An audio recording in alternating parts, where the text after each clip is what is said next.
Hey ladies, how are you going today? My name's Anne, and if you don't know me, I'm a naturopath, nutritionist and herbalist, and I've got a special interest in menopause. And today I'd like to talk about incontinence and how it affects us, especially in our menopausal years. And I know it's a subject that doesn't get much airtime, but I really think it needs to be discussed, as it's something a lot of women are going to experience, especially, like I said, during this time of life. And it can cause embarrassment and really negatively impact our confidence and also our sexual relationships.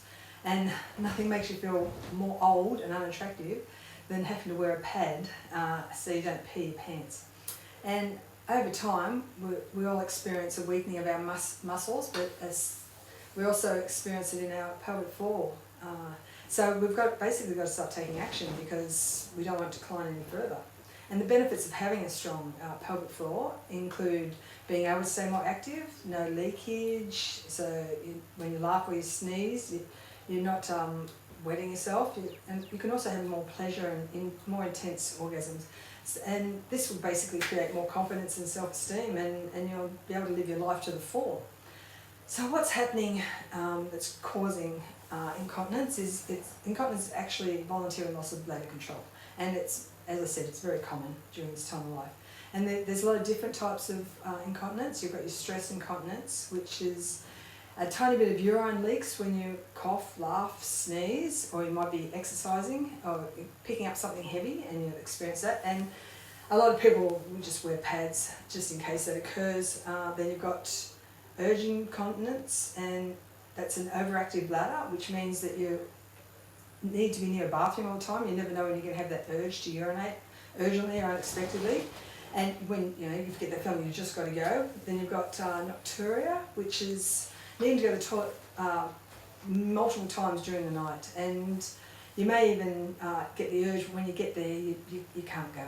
And that disrupts your sleep and everything else. Then you've got your post-void dribbling, where you go to the toilet and you think you've emptied your bladder, but when you stand up you find you haven't quite finished. And it's not because you're impatient, it's just because your bladder isn't emptying completely, and that's down to your muscle tone as well.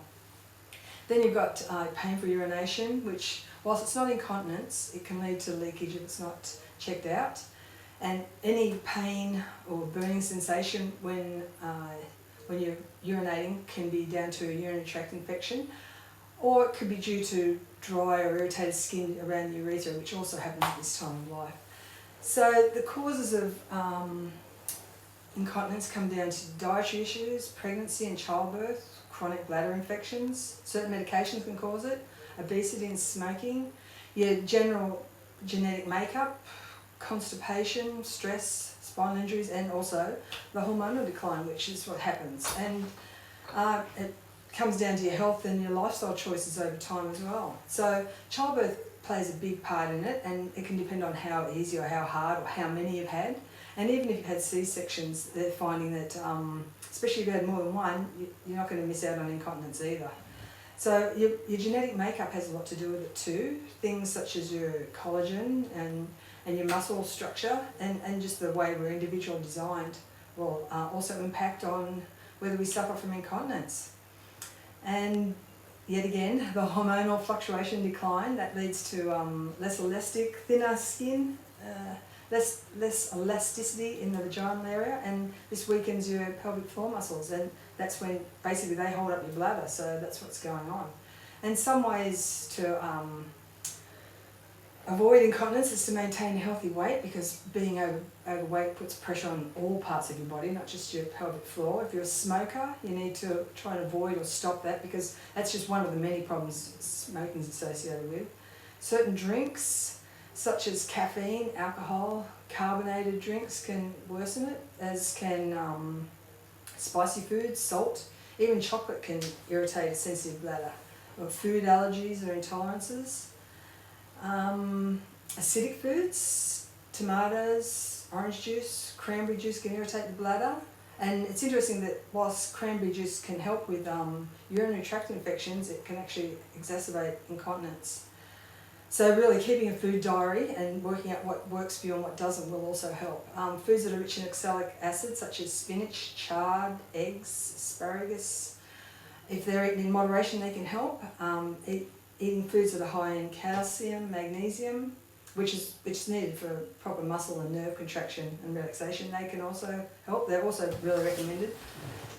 Some good sources include almonds, hazelnuts, Brazil nuts, sesame seeds, parsley, quinoa, and also higher intake of vitamin B, D, protein, and potassium are being associated with a decreased risk in incontinence. And these are just some dietary ways that can help to alleviate and reduce symptoms of incontinence.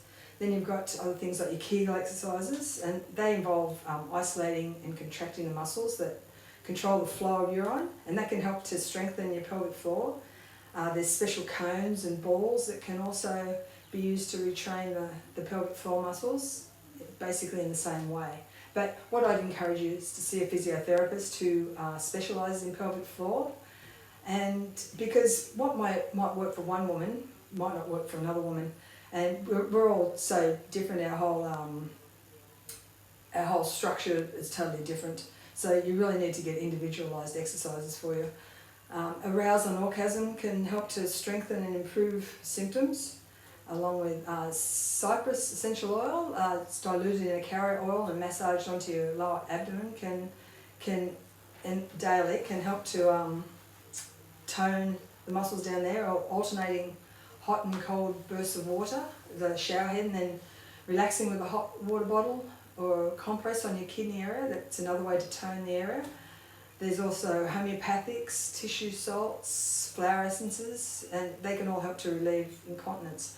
So these are just some things that can be helpful, but as I've said before, we're all individuals, so I'd recommend you see a health professional and get a personalised treatment plan that can deal with your symptoms and to help you retone that area and avoid leakage, because we've got a long life in front of us, ladies, so we really want to be enjoying it and not have to worry about simple, silly little things like that.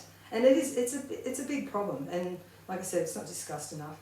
But I hope you found something helpful in that, and I'll drop in a link below for some hormone balancing recipes, and also a link to my menopause group where there's a lot of like-minded women and more information that might help you along this journey, because there's so many natural treatments that can help you. You know, we've just got to make the most of them, and knowledge is power, so the more you can learn, the better off you'll be.